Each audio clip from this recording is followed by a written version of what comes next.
ناظرین welcome back.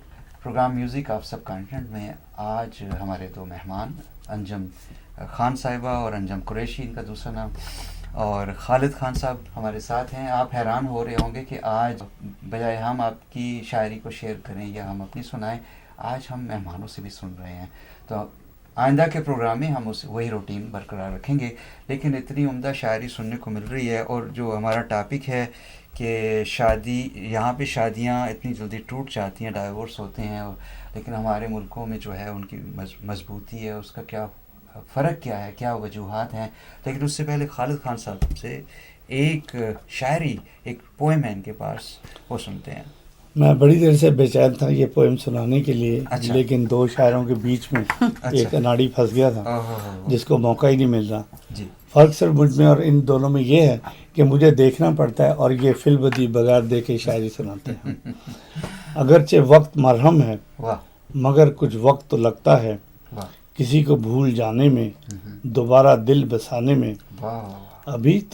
ابھی کچھ وقت لگنا ہے، ابھی وہ درد باقی ہے. میں کیسے نئی الفت میں اپنی ذات کو گم کر لوں. میں کیسے نئی الفت میں اپنی ذات کو گم کر لوں. واہ، یعنی تھوڑا سا ٹائم لگے گا نئی الفت بسانے میں، تھوڑا سا ٹائم لگتا ہے. ہر چیز میں ٹائم تو لگتا ہی، آپ کو پتہ ہے. جی. تو ہم بات کر رہے تھے کہ یہ اپنا نظریہ دیں گے، لیکن میں اپنا نظریہ دوں گی. میں نے اپنے پیرنٹس کو دیکھا کہ ان کی شادی شدہ زندگی 85 سال چلی. اچھا، ماشاء اللہ. 85 ایئر، یعنی پوری زندگی سوری، شادی کو ان کے 60 سال چلی. 60 ایئر ان کی شادی. اس 60 ایئر میں رسپیکٹ بھی تھی، محبت بھی تھی، کیئر بھی تھی. آج رشتوں میں وہ احترام نہیں ہے. اور میں اپنا نظریہ صرف 2 لفظوں میں دوں گی: برداشت نہیں ہے. آج برداشت بالکل باقی نہیں ہے. پہلے جب پیرنٹس جو ہوتے تھے وہ بچوں کو، جب لڑکیوں کو جب روانہ کرتے تھے تو وہ یہ کہتے تھے کہ اس گھر سے تمہیں مر کے نکلنا ہے. اور اگر کوئی شکایت گھر پہ جائے تو وہ لڑنے کے لیے کھڑے نہیں ہوتے تھے، بلکہ وہ لڑکی کو سمجھاتے تھے کہ تم نے جو ہے بہت احترام سے رہنا ہے، برداشت کرنا ہے، اور اگر تم ہمارے پاس آ جاتی تو یہاں تمہاری کوئی گنجائش نہیں ہے. تو وہ جو لفظ ہوتا تھا نا کہ کوئی گنجائش نہیں ہے، تو اس کو لگتا تھا کہ میں پیچھے سے ساری کشتیاں جلا کے آئی ہوں. تو اس کو یہ پتا ہوتا تھا کہ اب میں جو کشتیاں جلا کے آئی ہوں تو اب دوسرا مرحلہ کیا ہے. ایک چیز جب آپ نے جلا دی نا تو آپ ایک چیز بسانے جا رہے ہو. کشتیاں جلائی تھی، گھر بسانے آئی ہے وہ. تو جب وہ گھر بسانے آئی ہے تو اس کو پتا ہے کہ میں نے ہر حالت میں بسانا ہی بسانا ہے. تو برداشت ہوتی تھی. آج جو ہے میں خود عورت ہوں اور میں کھلے دل سے اس بات کا اعتراف کرتی ہوں، برداشت نہیں ہے. دوسری بات یہ کہ یہ دماغ میں آ گئی ہے کہ میں بھی تو کماتی ہوں. اگر یہ مجھے مطلب کچھ کہہ رہے ہیں تو دیکھ لی جائے گی کہ کیا ہوگا. میں بھی تو کماتی ہوں. مطلب عورت اور مرد کا جو خوبصورت سنگم تھا نا، وہ یہ تھا کہ عورت ڈیپینڈ کرتی تھی مرد پہ. اب جب وہ ڈیپینڈنگ کم ہو گئی تو خود مختاری آ گئی، گستاخی آ گئی. آپ کیا کہیں گے؟ دیکھیں، بات سنیں، پہلے اور اب میں فرق یہ ہے کہ پہلے جب عورتیں ہوتی تھیں وہ گھر میں رہتی تھی، مرد باہر میں، انہیں باہر کی دنیا کا کچھ پتہ ہی نہیں ہوتا تھا. ٹھیک ہے. تو وہ ڈفرینٹ ماحول تھا. آج کیا ہوتا ہے کہ آج میاں بیوی جب وہ شادی ہوتی ہے اور نیا گھر بساتے ہیں تو ان میں ڈے 1 سے کمپٹیشن آ جاتا ہے. وہ کہتی ہے میں زیادہ جانتی ہوں، وہ کہتا ہے میں زیادہ جانتی ہوں. دونوں کا کمانا، پہلے بھی لوگ کمایا کرتے تھے. ٹھیک ہے. مجھے یہ پتا ہے کہ میری سب سے چھوٹی خالہ تھی، ہم نے بچپن سے دیکھا، وہ بھی جاب کرتی تھی، وہ اسکول ٹیچر تھی. میرے جو خالو تھے وہ PIA میں تھے. دونوں جاب کرتے تھے، دونوں صبح نکلتے تھے، بچوں کو اسکول بھی چھوڑتے تھے. اب ریٹائر عمر گزار رہے ہیں، بہت اچھی زندگی ہے، چونکہ ان دونوں میں کمپٹیشن نہیں تھا.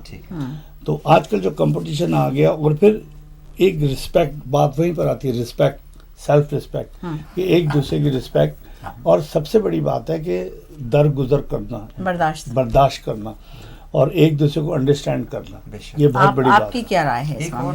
ایک اور ہے، میں نے دیکھا کہ ہمارے ملکوں میں عام طور پہ جو رشتے ہوتے ہیں اس میں کافی حد تک فیملیز کے اندر ہو رہے ہوتے ہیں، کزنس سے ہو رہے ہوتے ہیں.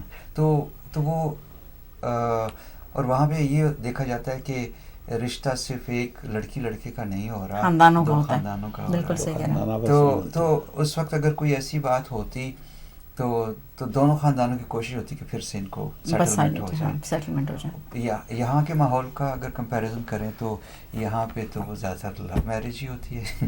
ہاں ان کو ڈر نہیں ہے نا کہ کسی کو جواب دینا. تو جو ہی کوئی کسی بات پہ اختلاف ہوا تو یہ ادھر جا رہی ہے وہ ادھر جا رہا ہے. تو نہیں آپ کی بات کو میں انڈورس کر رہا ہوں کارٹر بیچ میں. پہلے یہ ہوتا تھا کہ جو آپ نے کہا نا دو خاندانوں کا ملاپ ہوتا تھا تو اس میں میاں بیوی میں بھی بہت رواداری ہوتی تھی کہ بھئی یہ میرا خالہ کا بیٹا ہے, میں کروں گی تو میری خالہ کو کیا لگے گا. بالکل صحیح. وہ مرد یہ سوچتا تھا کہ بھئی یہ میری ماموں کی بیٹی ہے, میرے ماموں مجھ سے ناراض ہو جائیں گے.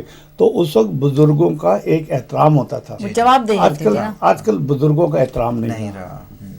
وہ چیز ہے وہ ہمارے ملکوں میں. لیکن اگر آپ یہاں کے اس ملک کو دیکھتے ہیں, یہاں کے لوگوں کا ڈائیورس ریٹ دیکھتے ہیں, ریشو دیکھتے ہیں, تو وہ پھر وہ اس کی وجہ یہ. اور ایک بات اور بھی بہت زیادہ ایک بڑا فیکٹر یہ ہے کہ آج ہم اپنے بچوں کی ماموں خالہ بہنوں میں چچا میں شادی کیوں نہیں کر سکتے؟ کیونکہ ان کے دماغ میں یہ ہے کہ کزن سے شادی نہیں ہوتی. تو ایون اگر آپ ان سے کہیں بھی تو وہ اس بات سننے کو تیار ہی نہیں ہے کہ کزن سے شادی ہو سکتی ہے. تو وہ بات ختم ہو گئی. اب انہوں نے جب کزن سے شادی نہیں کرنی, رشتہ داروں میں شادی نہیں کرنی, تو انہوں نے اپنی مرضی سے کرنا. یہ چیزیں ہوتی ہیں. اور پھر دوسری بات یہ ہے جو وہ رسپیکٹ کی بات ہے بڑوں کی. جیسے وہاں پہ یہ ہوتا تھا کہ ہم زندگی کے کسی حصے میں بھی ہوں, اگر باپ یا ماں کوئی بات کر رہی ہے تو اس کو ہم پلے باندھا ہوتا تھا, سیریسلی اس سے ہٹتے نہیں تھے. اسی لیے شاید آج جو ہماری بنیادیں اتنی مضبوط ہیں. بالکل اس وجہ سے آج ہماری بنیادیں مضبوط ہیں. اور ہمارے اندر جو ایک بات ہوتی تھی, ہم ریزن نہیں پوچھتے تھے کبھی بھی کسی چیز کا ریزن. اگر ہمارے ماں باپ نے کہا کہ مغرب کے بعد گھر سے باہر نہیں جاتے تو ہم کہتے تھے اچھا. اگر انہوں نے کہا کہ جی باہر جو ہے مغرب کے وقت پورے گھر کی لائٹیں جلی ہوئی ہوتی تھی تو ہم یہ نہیں پوچھتے تھے کیوں, ہم کہتے تھے اچھا. آج کیوں نے جو ہے زندگی تباہ کر دی ہے. ایک بات اور ہے کہ آپ یہ دیکھیں کہ ایک جائزہ لیں کہ بر صغیر میں ہی شاعری نے, اتنی رچ شاعری نے جنم لیا. اور وہ کیوں ہے؟ ہوتا کیا تھا کہ والدین کا احترام کرتے ہوئے عام طور پہ لڑکے لڑکیاں شادی وہیں کر لیتے تھے جہاں وہ کہتے تھے. محبت انہیں بعد میں کہیں اور ہوتی تھی, اور وہ محبت ہوتی تھی, وہ ایک دوسرے کو پا نہیں سکتے تھے. اور اچھی اچھی شاعری, خوبصورت شاعری ہوتی تھی, آنسو بھری, نم آنکھوں کے ساتھ اور دکھے دل کے ساتھ. بالکل بالکل صحیح کہہ رہے ہیں. اور کہیں وہ مفلسی, وہ جو میں نے پچھلے پروگرام میں بھی ایک کہا تھا کہ ساحر لدھیانوی کا تھا کہ میں نے جو گیت تیرے پیار کی خاطر لکھے, آج ان گیتوں کو بازار میں لے آیا. ہاں, تو وہ وہی کہتا ہے کہ تمہارے لیے جو یہ پیارے نغمات تھے, مفلسی ان کو جنس بنانے پہ اتر آئی ہے. تو یعنی ایک مفلسی بھی ہوتی تھی کہ وہ یہ بھی کہتا ہے تیرا یہ حسن کسی زردار کی میراث سہی, میرے خاکے بھی میرے پاس نہیں رہ سکتے, کہ میں تمہارے بارے میں جو لکھا تھا اب یہ چیز بھی نہیں پا سکتا, میری غربت اتنی بڑھ گئی ہے کہ اس کو بیچنا پڑتا ہے. تو کبھی یہ بھی ہوتا تھا. اور ایک بات یہ ہوتی تھی کہ ان محبت کا جو اینڈ ہوتا تھا وہ یہ ہوتا تھا کہ پھر اس محبوبہ کی شادی ہو رہی ہوتی تھی اور وہی بیچارہ شامیانے میں کرسیاں لگا رہا ہوتا تھا. ہاں وہی ہے. تو وہ اپنے آپ کو مطمئن کرتا تھا چلو کوئی نہیں, اس کی شادی ہو رہی ہے. نہیں, اور بڑے جوش و خروش سے کہ دولہا میاں کو نام آگے آگے لے کر آ رہا ہے. سوری آپ کی بات کاٹ رہی ہوں, مجھے تو ایسا لگ رہا ہے کہ زخم پہ میں نے نمک رکھ دیا ہے کہ جیسے ہی میں نے کہا کہ جو نا محلے کی وہ جو خواتین ہوتی تھی ان کی شادی میں وہ پھر ٹینٹ لگا رہے ہوتے تھے اور آپ ایک دم سے جو ہے وہ شروع ہو گئے. تو آپ کے ساتھ بھی ایسا ہوا کہ آپ نے اپنی بہنوں کو رخصت کیا؟ نہیں, ایسا کچھ نہیں ہے. لیکن ہم نے جب دیکھا, جب ہمیں احساس ہوا تو ہماری لائن میں اور بھی بہت سارے لوگ کھڑے ہوتے تھے. ہم اکیلے کرسی نہیں لگا رہے ہوتے تھے. جب ہم دوسروں کو دیکھتے تھے تو ہمیں تسلی ہوتی تھی, ہم کہتے تھے بھی تم آگے چلے جاؤ. چلیے. اس طرح کا ایک سین, ایک علاقہ بتا رہے تھے کہ وہاں شادی, جیسے شادی کے حال بنے ہوتے ہیں, تو کچھ جگہ ایسی تھی کہ وہاں ایک علاقے میں وہ شامیانے لگے ہیں, ٹینٹ لگے ہیں, اس ٹینٹ کے اندر ایک الگ شادی ہو رہی ہے, اس میں ایک الگ ہو رہی ہے, تو ان کے سب کے ٹینٹس کے نمبر لگے ہیں. کئی دفعہ وہ دولہا جو ہے اسے سگریٹ پینے کی طلب ہو رہی ہے, وہ باہر گیا واپس آیا, وہ بھول گیا کہ کون سا ٹینٹ تھا. تو اس طرح کے بڑے لیکن بڑی سادگی ہوتی تھی ویسے اس زمانے میں, بڑی خوبصورتی ہوتی تھی. اور مجھے جو اب تھوڑی سی جو الجھن ہوتی ہے, حالانکہ الجھن نہیں ہونی چاہیے, دور بدل گیا, مجھے الجھن ہوتی ہے جب میں کسی شادی میں جاتی ہوں نا اور میں دیکھتی ہوں کہ مہندی میں بھی دولہا آ رہا ہے, مائیوں میں بھی دولہا آ رہا ہے, دونوں ساتھ ساتھ ہیں, بالکل کیجول بات کر رہے ہوتے ہیں, اور اگر دلہن سامنے سے آ رہی تو اس کو کوئی بے چینی نہیں ہوتی دیکھنے کی. اور جب ہماری شادیاں ہوتی تھی, ہم برابر میں بیٹھے ہوتے تو بے چینی ہوتی تھی کہ کسی طریقے سے ایک نظر دیکھ لیں. لیکن وہ کیونکہ اتنا دیکھ چکے ہوتے ہیں کہ اس دن کہتے ہیں آج شادی انجوائے کرو, اب وہی دوبارہ اس کو کیا دیکھنا. صحیح بات, یہ چیزیں ہوتی ہیں. بڑا فرق ہوتا ہے. کچھ عطا ہو جائے آپ کی طرف سے کچھ. میں نے ایک شاعری ایک نظم ہے اس میں دکھایا ہے کہ عورت جو ہے وہ بے تحاشا مرد کو بے تحاشا پیار کرتی ہے اور وہ مر جاتی ہے اور اس کے بعد وہ جو اس کا جو شوہر ہے یا محبوب جو ہے وہ بھی اس سے بے انتہا پیار کرتا ہے. تو یہ اس کی طرف سے ایک خیال ہے. میں نے سوچا کہ تسکین نظر کی خاطر تیری تصویر کو کمرے میں لگایا جائے. میں نے سوچا کہ میں نے سوچا کہ تسکین نظر کی خاطر تیری تصویر کو کمرے میں لگایا جائے. وحشت انگیز یہ ماحول مٹانے کے لیے تیری تصویر کو کمرے سے سجایا جائے. کیا بات ہے. ایک روز سہیلی یہ تیری آ کر بولی تم جو چاہو رفاقت میں کروں تم کو عطا. قید تنہائی کا احساس مٹا دوں بولو. اس کے ہونٹوں سے جو دعوت پائی میرے سوکھے ہوئے جذبات نے حرارت پائی. وس نے آلود سی آنکھوں کی طرف ہونٹ بڑھے کپ کپاتے ہوئے جھکنے لگے جھکتے ہی گئے. پھر اچانک میرے کمرے میں جھناکا گونجا. میں نے سمجھا کہ قلمدان کوئی ٹوٹ گیا یا کسی طاق سے رکھا ہوا گلدان گرا. پھر گئی اس سمت جو میری متلاشی نظریں. فریم تھا ٹوٹا ہوا کانچ تھا کرچے کرچے. اسی لمحے تیری آواز کہیں سے آئی. کیا یہی منظر جانسوز دکھانے کے لیے میری تصویر سے کمرے کو سجایا تم نے. کیا بات ہے. زبردست زبردست. بالکل بہت خوب. بہت شکریہ. کیا بات ہے. خالد صاحب آپ کچھ. اب میرے پاس تو کچھ بھی نہیں ہے چونکہ یہ 2 ہفتے سے یہاں پر تھی. اب یہ کل پھر چلی جائیں گی. اچھا. تو ان کے لیے ایک شعر ہے. جی جی. کچھ مجبوریاں ہیں ورنہ کہاں رہا جاتا ہے تیرے بن. واہ واہ بھائی. تو پھر ہم بھی اس کا جواب دے دیتے ہیں. تیرا ہاتھ ہاتھ میں ہے اگر تیرا ہاتھ ہاتھ میں ہے اگر تو سفر ہی اصل حیات ہے. میرے ہر قدم پہ ہے منزلیں تیرا پیار اگر میرے ساتھ ہے. واہ جی واہ. بالکل. اچھا یہ بتائیے یہ اتنی سکسیزفل زندگی آپ دونوں کی میں دیکھ رہا ہوں. کچھ جو ہماری خواتین سن رہی ہیں دیکھ رہی ہیں پروگرام ان کو کچھ ٹپس دیں گی کہ ایک خاتون کیا ایفرٹس کر سکتی ہے اپنی زندگی کو میوچولی. آپ سیریسلی چاہتے ہیں کہ میں اچھے ٹپس دوں؟ جی جی. مطلب آپ واقعی چاہتے ہیں کہ ہماری لیڈیز میں چاہ رہا ہوں اس لیے کہ میری لائف بھی اچھی ہو جائے گی اس طرح اگر میری بیگم اس پہ عرض کرے. لیکن آپ چاہتے ہیں کہ وہ ٹپس میں دے دوں؟ ہاں 5 ٹپس ہیں. اچھا 5 ٹپس ہیں. جی بیگم آپ بھی سن لو. نمبر 1 ہسبینڈ کا فون چیک مت کرو. اوہ اچھا. بالکل نہیں چیک کرو. نظر رکھو چھپکے چھپکے. کون سا پہلے والا یا دوسرے والا؟ ان کے پاس بھی 2 ہیں. سیریسلی ان کے پاس 2 ہیں لیکن فون جو نا اس کا فون نہیں چیک کرو. اچھا اچھا. نمبر 2 جب وہ دیر سے آئے تو اس کو کہو کہ ہائے آج آپ کتنا تھک گئے لیکن یہ نہیں پوچھو کہاں سے آئے. اچھا یہ نہ پوچھو. نہیں یہ نہیں پوچھو کہاں سے آئے کہ وہ تھک گئے.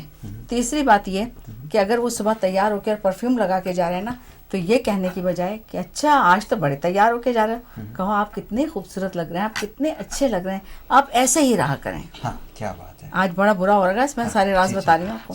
اچھا چوتھی بات یہ کہ بڑے پیار سے مرد کو اپنی فرمائش کرو. بڑے پیار سے کہو کہ یہ دلا دو پھر کہو نہیں نہیں چھوڑیں ٹو مچ ہو جائے گا آپ کے لیے. نہیں نہیں نہیں وہ خود ہی آپ کو کہے گا کہ دلا رہے. اچھا اچھا. اور آخری پہلی بات کا میں جواب دے دوں.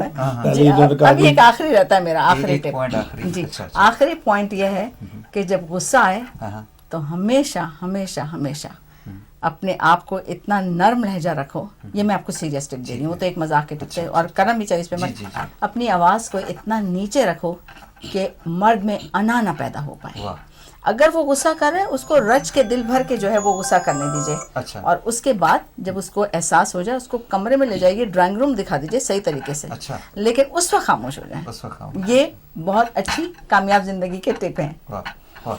اصل میں ان کے جو ٹپ ہیں تو پہلی بات تو میں اپنے کسی فون کا لاک رکھتا ہی نہیں ہوں. کوڈ نمبر ہی نہیں ہے. اچھا وہ کھلا رہتا ہے کھلی کتاب کی طرح. ہم نے نارمل لوگوں کے لیے نارمل جنرل کہا ہے. جی وہ بالکل نارمل رہتا ہے. دیکھیں لیڈیز کی جو لڑائی ہوتی ہے نا مردوں سے وہ اس بات پہ ہوتی ہے کہ فون چیک کرنا ہے یا آپ نے کوڈ کیوں لگایا ہے یا آپ کس سے بات کر رہے ہیں اتنی. تو یہ میں نے بالکل جینوئن. اور یہ مردوں سے یہ ہے کہ جب گھر پہلے جہاں پہ بیگم بیٹھی اپنا فون وہاں پہ رکھ کے اندر کمرے میں چلے جاؤ. وہ خود ہی نہیں چیک کرے گی کہ وہ خود ہی چیک نہیں کرے گی. یہ کون سا فون جو آپ زیادہ یوز نہیں کرتے وہ والا جو آپ زیادہ کرتے ہو یا کم کرتے ہو. اگر 2 فون ہیں دونوں لا کے اس کے سامنے رکھ دو. اگر چھپاؤ گے تو اچھا آج کے بعد آپ دیکھیے گا جہاں آپ نے چھپایا وہاں پہ ایک اٹریکشن پیدا ہوتی کیوں آرام سے رکھ دو. اور دوسرا پوائنٹ کیا تھا آپ کا؟ جب وہ تیار ہو کے جائے ہاں. تو اس کو کہا بہت پیارے لگ رہے ہیں پرفیوم. اچھا اس کے لیے بہترین طریقہ ہے کہ جب تیار ہو تو کوشش کرو کہ نہ بے تکے سے تیار ہو کے جاؤ, خود ہی آپ کو بولے گی کہ بھائی یہ کیا. گاڑی میں نہ رکھ لیں, نہیں جب آئیں گے تو پھر تو پتہ چل ہی جائے گا. وہ تو سارا دن یوز ہو جائے گا. نہیں تو نہیں, لیکن بہتر طریقہ یہ ہے کہ اگر وہ تیار ویار ہو کے جا ہینڈسم بن کے جانا کہ وہ بہت اچھے لگ رہے ہیں, بہت اچھے لگ رہے ہیں, تاکہ جو نا بس آنکھیں اپنی کھلی رکھو, لیکن جو نا مرد کو نہیں اس کا طریقہ یہ ہوتا ہے کہ آپ اچھا ہمیشہ پراپر تیار ہو کے جائیں. ایک بات میں آپ کو ایک بات بتاؤں, ایک چیز ہوتی ہے ڈر. جیسے مثال کے طور پہ اگر میرے ہسبینڈ ہیں, یہ مجھے کچھ نہیں کہتے ہیں یا میں ان کو کچھ نہیں کہتی, لیکن ان کو ہمیشہ ڈر یہ ضرور رہے گا کہ اگر میری بیوی کو کچھ پتہ چل گیا تو بہت برا پھڈا ہوگا. تو یہ خود ہی ڈرتے رہیں گے مجھ سے, مجھے ڈرانے کی ضرورت نہیں. ناظرین اب آپ لوگ سن رہے ہوں گے کہ کیسی یہ ہیبت ناک ہے, کتنا یہ خوفزدہ رکھتی ہیں. اسے کاش کوئی ایسی جماعت ہوتی جہاں پہ جب مرد حضرات بھی اپنے وکٹم سروس ہوتی. بالکل بالکل. لیکن دیکھیے اس وقت خالد صاحب آپ گھبرائیے نہیں, ہم 2 مرد بیٹھے ہوئے, ایک خاتون سے اتنے کیوں آپ دیکھیں تو ایک جو عورت ہوتی ہے نا 10 مردوں پہ بھاری ہوتی ہے. صحیح ہے, وہ تو دیکھیے محبت میں پیار میں ویسے ہی ان کو درجہ دیا ہوتا ہے. نہیں ہماری زندگی ویسے ماشاءاللہ بہت اچھی ہے, چونکہ ہم دونوں دوستوں کی طرح رہتے ہیں. ہم ایک دوسروں کے ساتھ میاں بیوی بن کے رہتے ہی نہیں ہیں. فرینڈلی ماحول ہوتا ہے, فرینڈ ہوتے ہیں, جو بھی کام کرتے ہیں ایک ساتھ کرتے ہیں, گھومنے ساتھ جاتے ہیں. تو اس میں میں نہیں سمجھتا جب ایسی چھوڑا ہی نہیں ایک دوسرے, نہیں ایسا نہیں کرتی, اکیلے کہیں جانے کا مزہ ہی نہیں آتا. لیکن اکیلا چھوڑنے دیتی ہی نہیں, کہتی ہوں چلیں, لیکن مجھے پتا ہے جب جہاں کہیں گے کہ چلو تم بھی فٹافٹ چھلانگ لگا کے کھڑی ہو جاؤں گی. اچھی بات ہے. تو ناظرین آپ نے بڑی اچھی شاعری سنی, ٹپس سنے, تو امید ہے آج کا پروگرام ذرا الگ طریقے سے ہم نے پیش کیا, آپ کو مزہ آیا ہوگا. جاتے جاتے آپ کوئی اور پیغام کچھ پیغام آپ دینا چاہ رہے ہیں؟ پیغام کچھ بھی نہیں ہے, آپ لوگ خوش رہیں, آباد رہیں, اور try to understand your family, your husband, اور چھوٹی چھوٹی باتوں پہ نکتہ چینی مت کریں, اور غصے پہ قابو رکھیں. غصہ سب سے بڑی بیماری ہے یہاں. ٹھیک ہے. اور اگر کسی سے پیار ہو جائے تو اسے اس کے بارے میں صرف شاعری کیا کریں, ہیں زیادہ آگے اس کا بربلا اظہار کر دیں. اچھا. اور میں یہ کہوں گی کہ کینیڈا کے حوالے سے تو وہاں پر الحمدللہ میری ایک اپنی ایک شناخت ہے, اور ایون دو جب میں ریڈیو پہ آتی ہوں تو لوگوں کو پتہ ہوتا ہے کہ میری آواز سے وہ پہچانتے ہیں. تو میں یہی کہوں گی, نام بھول جائے گا, چہرہ یہ بدل جائے گا, میری آواز ہی پہچان ہے, گر یاد رہے. تو یہ آواز آج آپ سن رہے ہیں, انشاءاللہ جلدی آپ سنا کریں گے آئندہ یہاں پہ انشاءاللہ تعالیٰ. تو آپ دونوں کا بہت بہت شکریہ. آپ کا بہت شکریہ آپ کا. تو ناظرین ملیں گے آئندہ ہفتے, آئندہ ٹیوزڈے 9 o'clock. اپنا بہت خیال رکھیے گا. اللہ حافظ.